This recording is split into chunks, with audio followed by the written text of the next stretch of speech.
नमस्कार दोस्तों। आज हम बात करते हैं इन्वायरमेंट एजुकेशन के बारे में कि इन्वायरमेंट एजुकेशन किस तरीके से हमारे देश में इम्प्लीमेंट हुआ और क्या क्या इसके उद्देश्य हैं।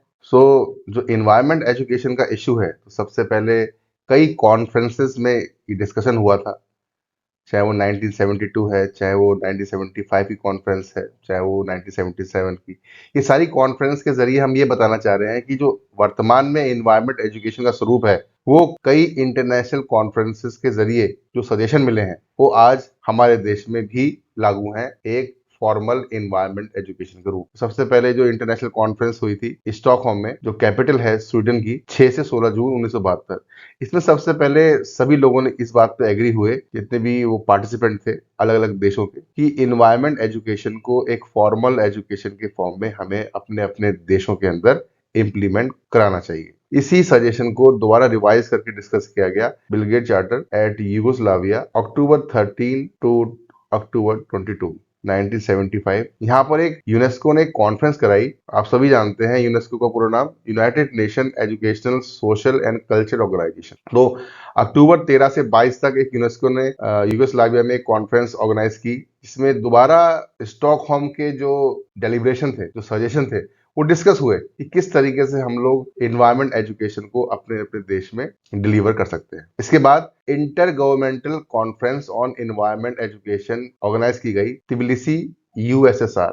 उस टाइम इसका नाम था United State of Soviet Republic. ये कॉन्फ्रेंस हुई थी अक्टूबर 14 से अक्टूबर 26 1977। तो इसमें काफी हद तक जितने भी कंट्री थी, उन्होंने एग्रीमेंट दिया कि हम अपने अपने देश के अंदर इन्वायरमेंट एजुकेशन को स्ट्रिक्टली फॉलो करेंगे, और सभी ने अपने अपने देश के अंदर इन्वायरमेंट एजुकेशन को फॉर्मली फॉर्म में इम्प्लीमेंट किया। इसी के रिगार्डिंग हमारे देश में इंटरनेशनल कॉन्फ्रेंस ऑर्गेनाइज की गई थी इन्वायरमेंट एजुकेशन के रिगार्डिंग, न्यू दिल्ली में 1987। तो यहाँ पर हम लोग इस बात पर राजी हुए कि हम अपने देश में जो हमारा जो फॉर्मल एजुकेशन सिस्टम है हमारे देश का, उसमें हम इन्वायरमेंट एजुकेशन को इम्प्लीमेंट करेंगे। तो हमारे देश में जो फॉर्मली इन्वायरमेंटल एजुकेशन आई, वो 1987 के सजेशन के फॉर्म में आई, और 1987 में ही हमने इसको इम्प्लीमेंट किया अपने देश में। इसका पर्पस क्या था कि जो कॉमन मास है, जो कॉमन लोग हैं, जो कॉमन पीपल हैं, जो अब हमारे सोसाइटी से आएंगे, जो जो स्कूल से सोसाइटी में जाएंगे, वो इन्वायरमेंट के सभी एलिमेंट्स के बारे में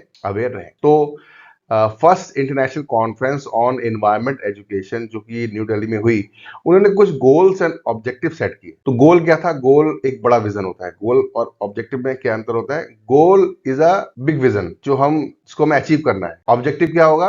गोल को अचीव करने के लिए हमारे स्टेप्स, ये स्टेप्स है, ये हमारा विजन है। तो goal of environmental education are to develop world population that is aware and concern about the total environment and associated problem. ये बात यूनेस्को ने भी कही, ये बात हम भी इसको एक्सेप्ट कर रहे हैं कि जितनी भी समस्या है पूरे वर्ल्ड की और उसके संबंधित जो भी एसोसिएट प्रॉब्लम है, उसको हम किस तरीके से अपने पॉपुलेशन को अवेयर कर पा रहे हैं, जिससे कि वो सॉल्यूशन ढूंढ पाए। ये हमारा मेन गोल है environmental education. The goal of environmental education are to develop world population that is aware and concern about the total environment and associate problem. अब इसके कुछ ऑब्जेक्टिव है, इनको हम अवेयर कैसे करेंगे, किस तरीके से अवेयर करेंगे एनवायरमेंट एजुकेशन और उससे संबंधित समस्याओं से। इसके लिए कुछ हमारे पास ऑब्जेक्टिव्स हैं। पहला अवेयरनेस, दूसरा नॉलेज, तीसरा attitude, skills, evaluation and participation. तो बात करते हैं वन बाय वन। तो अवेयरनेस क्या है? Awareness help person acquire an awareness and sensibility to the total environment and its problem. तो अवेयरनेस क्या बताता है कि कोई भी पीपल है, कोई भी लोग हैं, वो सेंसिबल बने किसी भी एनवायरनमेंट की समस्याओं के लिए। दूसरा आता है नॉलेज। नॉलेज का यहाँ क्या मतलब है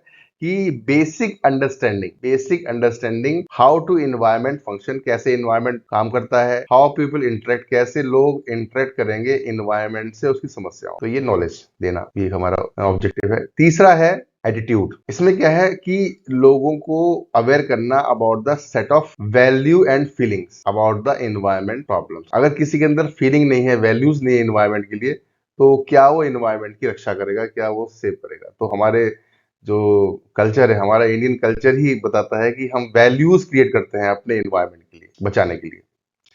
इसके अलावा स्किल्स। स्किल्स क्या होते हैं? स्किल का मतलब होता है कि to identify and investigate the environment problem. तो स्किल का मतलब है कि लोगों को हम अवेयर करें, टू डेवलप द स्किल्स, कि वो पहचान पाए और उसको इन्वेस्टिगेट कर पाए जो समस्या है एनवायरमेंट। इवेल्युएशन एबिलिटी का मतलब है कि जो इन्वायरमेंट एजुकेशन है और उसकी जो प्रोग्राम है उसको वो आंक पाए, उसको वो एवेल्यूएट कर पाए, उसको वो परख पाए। आंकना मतलब परखना। फिर छठी चीज है पार्टिसिपेशन। तो पार्टिसिपेशन हमने जरूरी क्यों बोला कि for environmental issues and problems. भाई इसमें पार्टिसिपेशन का मतलब है सोसाइटी का, ग्रुप्स का, लोगों का, कल्चर का, डिफरेंट ग्रुप ऑफ पीपल्स का। जब तक एक समस्या के लिए काफी लोग मिले नहीं, एक साथ लोग सामने नहीं आए, तब तक कोई भी इन्वायरमेंट की जो बात है, इन्वायरमेंट कंजर्वेशन की बात हम नहीं कर पाएंगे। तो यहाँ पर आता है participation, participation of group, participation of population, participation of various group of peoples, participation of an number of group of the society which can save and conserve the environment. अब बात आती है कि यहाँ पर इन्वायरमेंट एजुकेशन प्रोग्राम को हम किस तरीके से इम्प्लीमेंट करते हैं।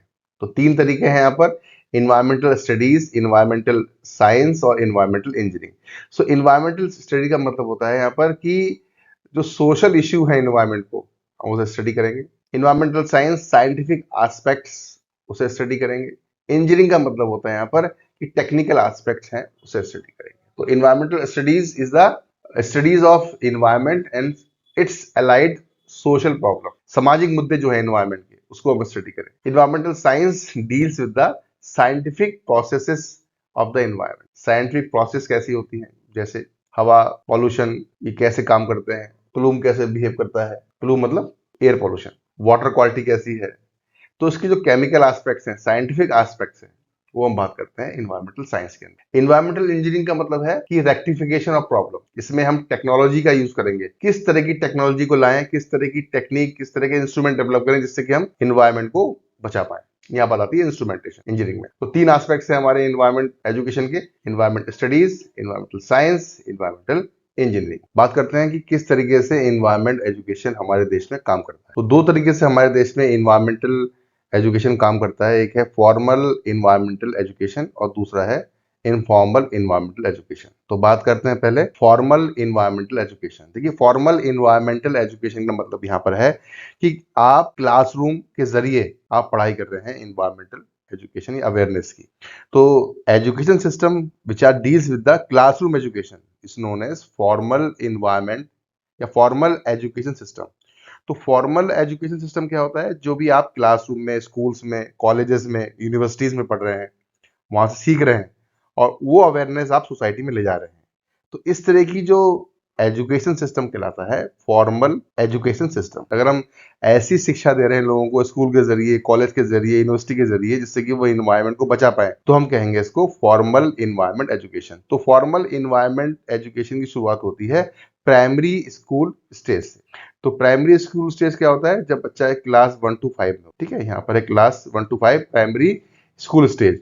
तो यहाँ पर क्या करते हैं हम लोग, जो हमारा उद्देश्य होता है, जो हमारा सिलेबस डिजाइनिंग होता है, करिकुलम डिजाइनिंग होता है, वो होता है कि 75% हम सिलेबस डिजाइन करते हैं कि बिल्डिंग अवेयरनेस, कि वो अवेयर हो चीजों के बारे में। प्लांट क्या है, एनिमल्स क्या है, पोल्यूशन क्या है, ठीक है, सैनिटेशन क्या होता है, वेस्ट क्या होता है, पेपर प्लास्टिक क्या है। तो these are the awareness program. तो क्लास 1 to 5 जो हम एजुकेशन देते हैं बच्चे को, स्पेशली इन्वायरमेंट, वो है बिल्डिंग अवेयरनेस। 20% है real life condition, practical condition क्या क्या है आसपास, एक्चुअल में जो हम लोग थ्योरी पढ़ रहे हैं वो रियलिटी में है कि नहीं। तो real life condition, real life data भी बताते हैं बच्चे को 20% या 20% बोलते हैं इसको। 5% होता है conservation program, how can we conserve our environment. तो ये पूरा का पूरा जो हमारा जो क्लास 1 to 5 यानी कि प्राइमरी स्कूल स्टेज का जो करिकुलम है वो इस तरह से काम करता है। तो अब लोअर सेकेंडरी की बात करते हैं। प्राइमरी की बात कर ली, लोअर सेकेंडरी का मतलब होता है यहाँ पर कि क्लास 6 to 8, है ना। तो इसमें क्या होता है, अवेयरनेस थोड़ी कम कर देते हैं कि अब बच्चा बड़ा हो चुका है, अवेयरनेस की जरूरत कम है, तो अवेयरनेस डिक्रीजेस, कम कर दिया अवेयरनेस। और हमारा जो मेन जो एम्फेसिस रहता है, जो हम लोग जोर देते हैं, वो real life condition, practical conditions, conservation, चीजों को कैसे बचाया जाए, सॉइल, एनिमल, प्लांट्स, और सस्टेनेबल डेवलपमेंट। सस्टेनेबल डेवलपमेंट का मतलब होता है कि जो रिसोर्स हमारे पास हैं वो तो हमारे पास रहे ही, साथ साथ उन रिसोर्सेस में कुछ इजाफा भी हो। सस्टेनेबल डेवलपमेंट पे मेरी एक वीडियो है, मैं उसको टैग कर दूंगा और इसके बारे में आप जान पाएंगे। फिर बात करते हैं हायर सेकेंडरी। हायर सेकेंडरी का मतलब होता है 10th क्लास, 9th 10th, है ना। तो इसमें एम्फेसिस जो होता है सिलेबस में, कंजर्वेशन और नॉलेज का एसिमुलेशन, एब्जॉर्ब ऑफ नॉलेज, कि नॉलेज को वो कितना एब्जॉर्ब कर पा रहा है, कितनी नॉलेज वो सोसाइटी में ले जा पा रहा है, और प्रॉब्लम आइडेंटिफिकेशन, प्रॉब्लम है उसको कैसे पहचाने, कोई भी इन्वायरमेंट से संबंधित कोई समस्या है उसको कैसे पहचाने और अपनी स्किल्स का यूज करते हुए उसका रेक्टिफिकेशन कैसे ढूंढे। तो problem identification and skills development, ये हमारा मेन मुद्दा रहता है हायर सेकेंडरी स्कूल स्टेज पे। जितने भी कंटेंट हम डिजाइन करते हैं वो होते हैं science based and action oriented work, यानी कि प्रैक्टिकल वर्क। टर्सरी स्टेज का मतलब है यहाँ पर कॉलेज स्टेज, यानी कि 11th 12th। तो यहाँ पर हमारा क्या होता है, emphasis sustainable development, conservation, resource का कंजर्वेशन, यानी कि सस्टेनेबल डेवलपमेंट को बोलते हैं हम लोग meeting the needs of present generation without compromising the needs of future generation. यानी कि जो रिसोर्स हमारे पास हैं वो तो हम इस्तेमाल करें ही, लेकिन उस रिसोर्स को हम इतना छोड़ दें कि वो अपने आप को डेवलप कर पाए आगे की जनरेशन के लिए। यानी कि रिसोर्स का कंजर्वेशन साथ साथ रिसोर्स का डेवलपमेंट, कि रिसोर्स अपने आप को बढ़ा पाए। ठीक है। तो तीसरी होती है इसके अंदर, दूसरा होता है बेस्ड ऑन द एक्सपीरियंसेस, उसने क्या अनुभव लिए हैं अब तक सोसाइटी में। Education based on the experience, चीजों को हम कोई समस्या दे देंगे, उसको प्रॉब्लम दे देंगे बच्चे को, और बच्चा अपने अनुभव के आधार पर उसका रेक्टिफिकेशन भी ढूंढेगा, रियल लाइफ कंडीशन और अवेयरनेस एंड फील्ड वर्क। तो ये सारी चीज हम देते हैं स्टूडेंट को या विद्यार्थी को, बच्चे को, टर्शरी और कॉलेज स्टेज। तो आप जान गए आप कि फॉर्मल एजुकेशन सिस्टम की ये पार्ट है। फिर आता है यूनिवर्सिटी एजुकेशन सिस्टम। तो यूनिवर्सिटी एजुकेशन सिस्टम का जो सिलेबस है वो डिफाइन करती है यूनिवर्सिटी ग्रांट कमीशन, यूजीसी, और जो 3 मेजर कंपोनेंट पे काम करती है, टीचिंग, पढ़ाना, रिसर्च और डेवलपमेंट, एक्सटेंशन मतलब विस्तार। ठीक है। इन तीनों चीज पे जो होल्ड है वो यूनिवर्सिटी ग्रांट कमीशन का है, इन्वायरमेंट एजुकेशन में, साथ साथ अदर एजुकेशन सिस्टम में भी। तो इन्वायरमेंट एजुकेशन का syllabus guideline at university level will be defined by the UGC. अब बात करते हैं पीजी लेवल। पीजी लेवल में भी 4 मेजर जो एरिया है वो रिकॉग्नाइज किए गए हैं। पीजी मतलब पोस्ट ग्रेजुएट। 4 मेजर एरिया है जो है जो रिकॉग्नाइज किए गए हैं, जो कई यूनिवर्सिटीज अपने स्टूडेंट्स को ऑफर करती हैं एनवायरमेंट एजुकेशन के अंदर। वो है environmental engineering, conservation management, environment health and social ecology. Environmental engineering के बारे में मैंने बताया। Technological aspects of environment conservation, यानी कौन कौन सी टेक्निक्स हैं, कौन कौन से इंस्ट्रूमेंट डिजाइन करें एनवायरमेंट कंजर्वेशन के लिए। एनवायरमेंट कंजर्वेशन एंड मैनेजमेंट, कैसे कंजर्व करें एनवायरमेंट को और मैनेज कैसे करें, कौन कौन से लाइजनिंग एक्टिविटी है एनवायरमेंट को बचाने के लिए। हेल्थ कंसर्न का मतलब है यहाँ पर public health, environment health also, public health ज्यादा जरूरी है यहाँ पर। सोशल इकोलॉजी का मतलब है सामाजिक जो कोऑर्डिनेशन है एनवायरमेंट का और समाज के साथ, ये एक नई ब्रांच है इन्वायरमेंट एजुकेशन। तो पीजी लेवल पर हम लोग 4 एस्पेक्ट को देखते हैं, environment engineering, conservation management, environment health and social ecology. इसके बाद दूसरा जो एजुकेशन सिस्टम है वो है नॉन फॉर्मल इन्वायरमेंट एजुकेशन या नॉन फॉर्मल एजुकेशन सिस्टम, जो कि क्लासरूम में नहीं होता। ऐसे लोग जो कभी क्लासरूम गए नहीं, उनको आप अवेयर कैसे करेंगे। तो उनको अवेयर करने के लिए आप क्या करेंगे, public lectures, meetings, government campaigns या इन्वायरमेंटल कैंपेन्स, है ना। आप लोगों को अवेयर कर सकते हैं through adult education, TV, poster, radio से, tribal and forest dwellers education, world environment day, NGOs के थ्रू, ट्रेनिंग के थ्रू, सेमिनार के थ्रू या नेशनल इन्वायरमेंटल कैंपेन के। कहने का मतलब यहाँ पर है कि non formal education system will be for the society and by the society, society के द्वारा और सोसाइटी के लिए। तो इसमें कई तरीके के हमने बात की यहाँ पर, एडल्ट एजुकेशन टीवी के थ्रू, टीवी एड्स के थ्रू, पोस्टर के थ्रू, सोशल मीडिया के थ्रू, आजकल तो ट्विटर है, फेसबुक है, कई प्लेटफॉर्म है, यूट्यूब है, तो उसके थ्रू भी आप लोगों को अवेयर कर सकते हैं इन्वायरमेंट इश्यूज के बारे में। तो हमारे पास वर्ल्ड इन्वायरमेंट डे भी बनाते हैं हम लोग, 5 जून को बनाते हैं हम लोग हर साल, कि लोग अवेयर रहें, पेड़ लगाते हैं, बहुत सारी एक्टिविटी करते हैं। बहुत सारे एनजीओज हैं इन्वायरमेंट के जो लोगों को अवेयर करते हैं, गांव में या शहरों में जाकर। हम ट्रेनिंग और सेमिनार भी करते हैं, सोसाइटी के लोग, हम सब लोगों को अवेयर करने के लिए, चाहे वो सोसाइटी के अंदर या कॉलोनीज के अंदर या गली मोहल्लों के अंदर। और कई आपने नेशनल इन्वायरमेंटल कैंपेन भी देखे होंगे जो इन्वायरमेंट को बचाने के लिए की जाती हैं। तो ये सारी चीजें हम सोसाइटी के थ्रू हम करते हैं इन्वायरमेंट एजुकेशन के लिए, यानी कि नॉन फॉर्मल एजुकेशन सिस्टम के थ्रू, यानी कि ऐसा सिस्टम जो कभी क्लासरूम में नहीं हो रहा है, through for the society and by the society. तो दोस्तों, ये वीडियो आपको कैसा लगा कमेंट्स करके जरूर बताइए। हमारे इस वीडियो को लाइक शेयर करना ना भूलें, और हाँ, हमारे चैनल को सब्सक्राइब जरूर करें, जिससे कि आपको लेटेस्ट वीडियो के अपडेट्स मिलते रहें। Thank you very much.